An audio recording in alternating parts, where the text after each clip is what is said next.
जय हिंद। आज हम लोग प्रेजेंट इंडेफिनिट टेंस के निगेटिव तथा इंट्रोगेटिव सेंटेंसेस को ट्रांसलेट करना सीखेंगे। साथ ही इस टेंस में हाउ टू प्लस इन्फिनेटिव का प्रयोग कहाँ होता है, किस प्रकार से होता है, इसको भी जानेंगे। तो चलिए शुरू करते हैं आज का हमारा टॉपिक, प्रेजेंट इंडेफिनिट टेंस। देखिए, प्रेजेंट इंडेफिनिट टेंस में निगेटिव सेंटेंस भी होता है और इंट्रोगेटिव सेंटेंस भी होता है। इससे पिछले वीडियो में हमने अफर्मेटिव सेंटेंस के कई सारे सेंटेंसेस को डिस्कस किया है। तो आज हम लोग बात कर रहे हैं निगेटिव सेंटेंस की। सबसे पहले मैं आपको ये बता दूं, निगेटिव सेंटेंस को हिंदी में नकारात्मक वाक्य कहते हैं।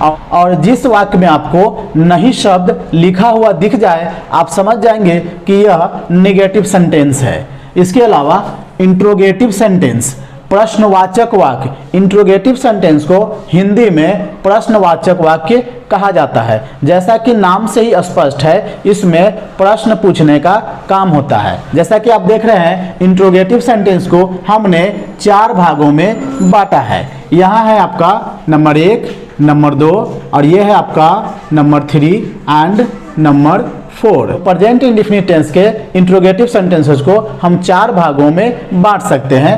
Yes no question, yes no question का negative sentence, WH question and WH question का निगेटिव सेंटेंस। देखिए, इंट्रोगेटिव सेंटेंस का मतलब होता है, हिंदी में इसको प्रश्नवाचक वाक्य कहते हैं। यानी कोई भी ऐसा वाक्य जिसमें आपसे कोई प्रश्न किया जाता है, आपसे कुछ भी पूछा जाता है, उसे हम इंट्रोगेटिव सेंटेंस कहते हैं। और यह इंट्रोगेटिव सेंटेंस 4 प्रकार के हो सकते हैं, जैसा कि आप देख रहे हैं। फर्स्ट है yes no question. Yes no question हम किसे कहेंगे? जिस हिंदी वाक्य के शुरू में क्या शब्द आपको देखने को मिल जाए, वह यस नो क्वेश्चन कहलाएगा। लेकिन कभी कभी यह क्या शब्द बीच में भी रह सकता है।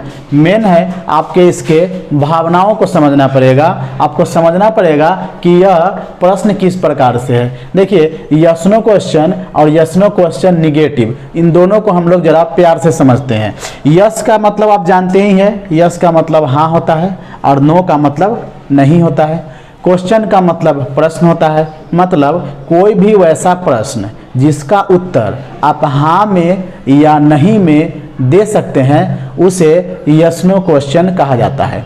तो यस नो क्वेश्चन और यस नो क्वेश्चन निगेटिव दोनों एक ही बात है। यस नो क्वेश्चन में भी उस प्रश्न का उत्तर आप हाँ में या नहीं में दे सकते हैं, और यस नो क्वेश्चन निगेटिव में भी आप इसका उत्तर हाँ में या नहीं में दे सकते हैं। फर्क इतना है कि उसके शुरू में जो क्या दिख रहा है, इसके शुरू में क्या के साथ साथ बीच में नहीं शब्द भी लगा हुआ दिखेगा। यानी यह जो प्रश्न करेगा उसमें क्या होगा प्लस नहीं भी होगा, और ऊपर वाले यस नो क्वेश्चन में क्या रहेगा। अब मैं आपको फिर से एक बार बता देना चाहता हूँ, क्या शुरू में रहता है, लेकिन कभी कभी यह बीच में भी आपको देखने को मिल सकता है। बस उस सेंटेंस के भाव को आप समझिएगा कि क्या इसका उत्तर हम हाँ में या नहीं में दे सकते हैं। अगर हाँ में या नहीं में दे सकते हैं तो वो यस नो क्वेश्चन है। अगर उसमें नहीं शब्द भी लगा हुआ दिख जाए तो आप समझेंगे यस नो का निगेटिव क्वेश्चन है। अब नेक्स्ट देखिए, WH क्वेश्चन। WH क्वेश्चन किस प्रकार से होगा?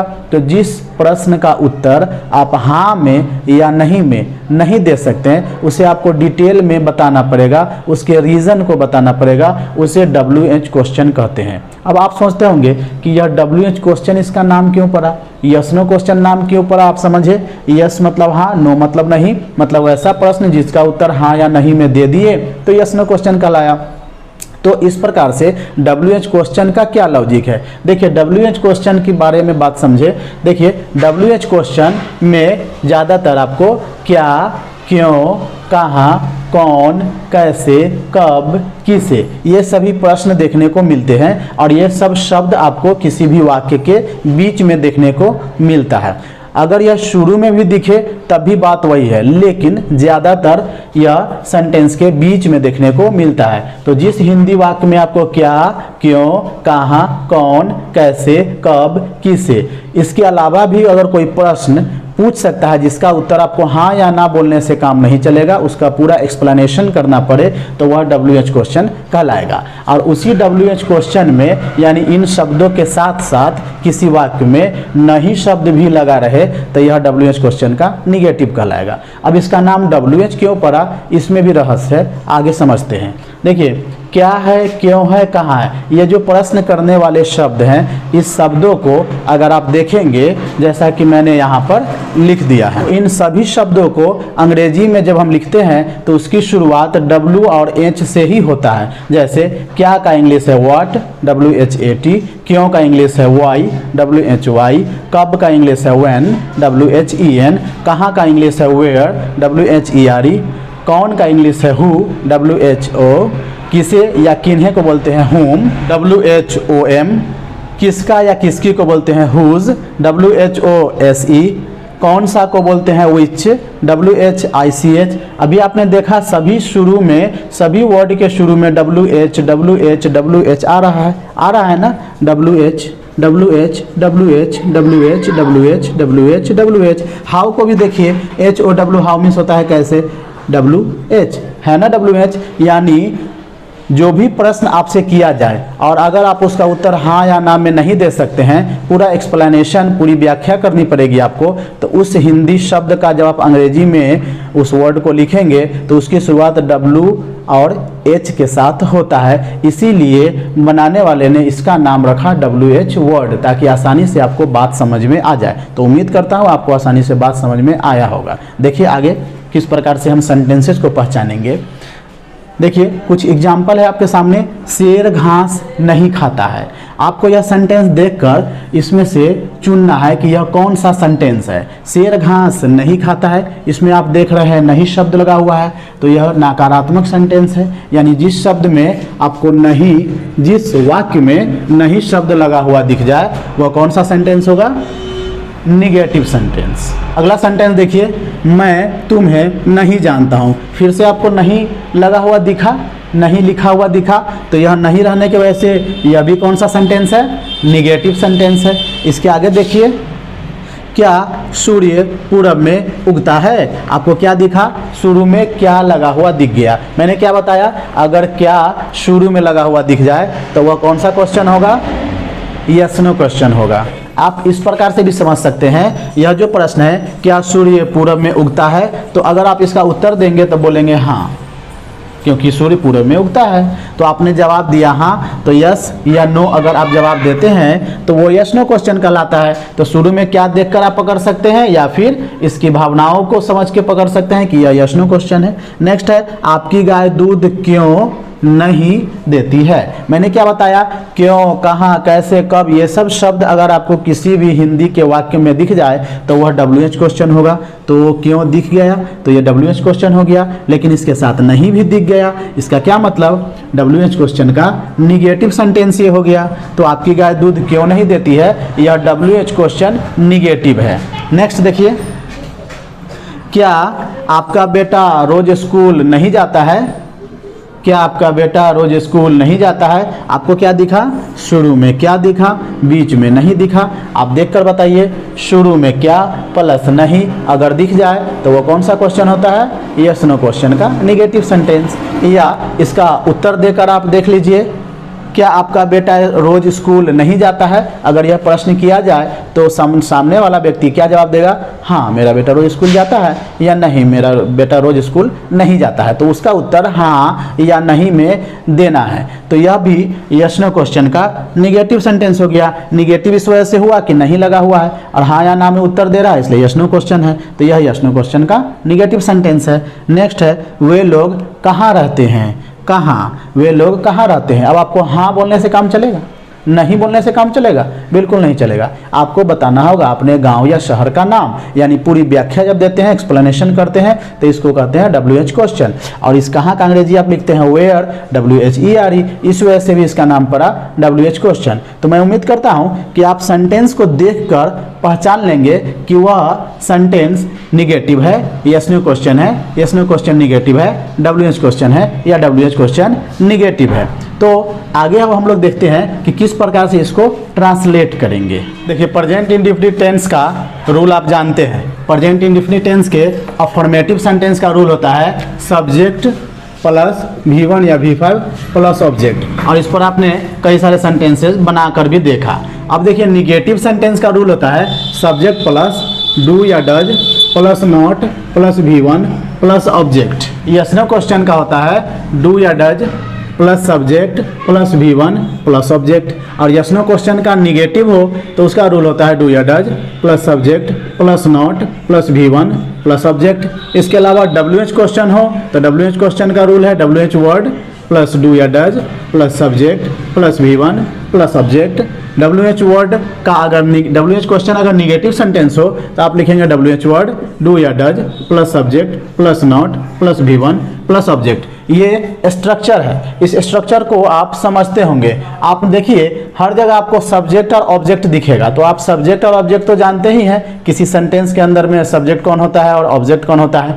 आप V1 और V5 भी इसलिए पिछले वीडियो में देखा V1 क्या होता है, V5 क्या होता है और कहाँ V1 लगता है, कहाँ V5 लगता है। अभी आप देखेंगे निगेटिव सेंटेंस है, यस नो क्वेश्चन है, यस नो का निगेटिव और WH क्वेश्चन और WH क्वेश्चन का निगेटिव। कहीं पर भी आपको V5 नजर नहीं आएगा, सभी जगहों पे V1 नजर आएगा। यहाँ V1 है, यहाँ V1 है, यहाँ V1 है, यहाँ V1 है और यहाँ भी V1 है। मतलब अब निगेटिव सेंटेंस हो या इंट्रोगेटिव सेंटेंस हो, आपको याद रखना है कहीं पर भी V5 नहीं लगता है, सभी जगहों पे V1 लगता है। लेकिन एक नया चीज है जो अब आपको लगाना है, डू और डज। आपको यह ध्यान देना है कि डू कहाँ लगेगा और डज कहाँ लगेगा। देखिए डू और डज का भी रूल बिल्कुल V1 और V5 जैसा है, आपको इसे अलग से याद करने की ज़रूरत नहीं है। देखिए मैं आपको समझाता हूँ। आपने याद किया है गो, और आपको पता है गो क्या है, V1 है, गोज क्या है, V5 है, तो फिर डू क्या है, V1 है। बेगर एस या ES वाला V1 होता है, तो डज क्या हो जाएगा, V5 हो जाएगा। तो आपको तो पता ही है V1 कहाँ लगता है और V5 कहाँ लगता है। जहाँ जहाँ V1 लगता है आप वहाँ वहाँ डू लगाइए, और जहाँ जहाँ V5 लगाते हैं वहाँ वहाँ आप डज लगा देंगे। तो चलिए अब हम लोग ट्रांसलेट करना शुरू करते हैं। देखिए हमारे सामने सेंटेंस है शेर घास नहीं खाता है। आपको सेंटेंस देखकर यह पता चल गया होगा कि यह निगेटिव सेंटेंस है। तो निगेटिव सेंटेंस का रूल क्या है, यहाँ देखिए पहले सब्जेक्ट लिखना है, फिर डू डज, उसके बाद नॉट, उसके बाद V1, उसके बाद ऑब्जेक्ट। यानी इस स्ट्रक्चर पे आपको सेंटेंस को अरेंज करना है। तो शेर घास नहीं खाता है, हमें सब्जेक्ट लिखना है। हमारा सब्जेक्ट कौन हो जाएगा, शेर, हमने लिख दिया द लाइन। अब सब्जेक्ट लिखने के बाद आपको डू या डज चाहिए। आपको पता है लाइन, अगर लाइन्स होता तो प्लुरल होता, लाइन है तो सिंगुलर है, सिंगुलर के साथ आप क्या लगाते थे, V5। तो डू या डज में से अगर चुनना हो तो V5 कौन है, डज है, तो यहाँ आप लगाएंगे डज, द लाइन डज। अब आपको देख लीजिए सब्जेक्ट हो गया, डू डज हो गया, आप क्या लिखना है, नॉट, तो आपने नॉट लिखा। उसके बाद V1 लिखना है, V1 है हमारा खाना, तो खाना का इंग्लिश हो गया ईट। और ऑब्जेक्ट लिखना है, ऑब्जेक्ट है घास, तो आपने क्या लिख दिया, ग्रास लिख दिया। इस प्रकार से सेंटेंस बना, the lion does not eat grass. Next sentence देखिए, मैं तुम्हें नहीं जानता हूँ। इसमें सब्जेक्ट है मैं, जानना वर्ब है और तुम्हें ऑब्जेक्ट है। आपको उसी प्रकार से सजाना है। तो आप पहले लिखे सब्जेक्ट आई, उसके बाद सब्जेक्ट आई के साथ लगता है डू, डू लगाया। उसके बाद आपने नॉट लिखा, नो V1 लिखा और यू ऑब्जेक्ट लिखा। आई के साथ डू मतलब आई के साथ V1 लगता है। नेक्स्ट सेंटेंस देखिए, क्या सूर्य पूरब में उगता है। यह देखकर आपको लग गया होगा कि यस नो क्वेश्चन है। यस नो क्वेश्चन का आप रूल एक बार देख लीजिए, पहले डू डज होना चाहिए, फिर सब्जेक्ट होना चाहिए, उसके बाद V1 और उसके बाद ऑब्जेक्ट। तो यहाँ देखिए डू या डज कैसे आप लगाएंगे, तो पहले सब्जेक्ट देखिए, सब्जेक्ट है सूर्य, और सूर्य क्या है, एक है, सिंगुलर कंटेबल नाउन है, यानी सिंगुलर सब्जेक्ट है, तो इसके साथ आप डज लगाएंगे। तो सबसे पहले आपने लिख दिया डज, उसके बाद आपको सब्जेक्ट लिखना है, सब्जेक्ट है सूर्य, द सन लिखा। उसके बाद V1 लिखना है, उगना, उगना वर्ब है, आपने राइज लिखा। पूरब में का इंग्लिश आपने इन द ईस्ट लिख दिया। नेक्स्ट सेंटेंस है, आपकी गाय दूध क्यों नहीं देती है। अब आपको पता है यह WH क्वेश्चन का निगेटिव है। WH क्वेश्चन निगेटिव का आप रूल देख लीजिए। सबसे पहले WH वर्ड लिखना है, यानी क्यों का इंग्लिश आपने वाई लिख दिया। उसके बाद आपको चाहिए डू डज। डू डज निर्भर करता है सब्जेक्ट पर। सब्जेक्ट है आपकी गाय, आपकी गाय यानी गाय सब्जेक्ट है और आपकी क्या है रिलेशन बतलाने के लिए है। तो गाय है सिंगुलर है तो आप क्या लगाएंगे इसके साथ डज लगाएंगे और आपकी गाय का इंग्लिश आप लिखेंगे योर काउ। उसके बाद आपको क्या लिखना है नॉट लिखना है, आपने नॉट लिखा। उसके बाद V1 चाहिए, देना वर्ब है। उसके बाद ऑब्जेक्ट चाहिए, दूध है। इस प्रकार से बना why does your cow not give milk. यहाँ पर डू डज किस प्रकार लगा, काउ के अकॉर्डिंग लगा है, योर के अकॉर्डिंग नहीं, क्योंकि योर सब्जेक्ट नहीं है काउ सब्जेक्ट है, तो आपको काउ के हिसाब से सोचना है। नेक्स्ट सेंटेंस देखिए, क्या आपका बेटा रोज स्कूल नहीं जाता है, यह है यस नो क्वेश्चन का निगेटिव। तो यस नो क्वेश्चन निगेटिव का आप रूल देख लीजिए। पहले आपको लिखना है डू डज, डू डज में से आप क्या लगाएंगे, सब्जेक्ट है आपका बेटा, आपका बेटा, तो आप यहाँ पे क्या लिखेंगे, मैंने इसे नीचे बनाया है योर सन। आपका बेटा का इंग्लिश क्या होता है योर सन, लेकिन पहले आपको लिखना है डू डज। तो सन के अकॉर्डिंग आप सोचेंगे तो सन सिंगुलर कंटेबल नाउन है तो आप क्या लिखेंगे डज, यानी सिंगुलर सब्जेक्ट के साथ आपने डज लगाया। उसके बाद सब्जेक्ट लिखा, उसके बाद स्थान है नॉट का, नॉट का स्थान है तो आपने नॉट लगा दिया। उसके बाद आपको चाहिए वर्ब, आपने गो लिखा। कहाँ जाता है, स्कूल जाता है, गो टू स्कूल। प्रतिदिन तो आपने डेली लिखा। इस प्रकार से सेंटेंस बना, does your son not go to school daily. यहाँ पे योर सिर्फ रिलेशन बतला रहा है, सब्जेक्ट है सन, सन के अकॉर्डिंग डज। अगर सन्स होता तो डू लगाते। नेक्स्ट सेंटेंस है वे लोग कहाँ रहते हैं, कहाँ से WH क्वेश्चन बना और WH क्वेश्चन का रूल आप देख सकते हैं, पहले WH वर्ड लिखना है तो इस कहाँ का अंग्रेजी हमने पहले लिख दिया वेयर। अब हमको क्या चाहिए, डू या डज चाहिए। डू डज निर्भर करता है सब्जेक्ट पे, सब्जेक्ट है दे के साथ लगेगा डू। उसके बाद सब्जेक्ट लिखना है दे। अब आपको आगे लिखना है V1, आपने लिख दिया V1 where do they live. इस प्रकार से आपने देखा कि किसी भी सेंटेंस को आप इस स्ट्रक्चर पे बना सकते हैं। तो चलिए देखते हैं कुछ और सेंटेंस जो आपको कंफ्यूज कर सकता है। ये सेंटेंस है वह एक अच्छा आदमी बनना चाहता है। अगर आप इसके स्ट्रक्चर की बात करेंगे तो इसमें देखिए क्या क्या चीज़ें हैं। वह एक अच्छा आदमी बनना चाहता है, वह है हमारा सब्जेक्ट, चाहता है, चाहना है इसका वर्ब, बनना भी वर्ब है और एक अच्छा आदमी ये क्या है ऑब्जेक्ट है।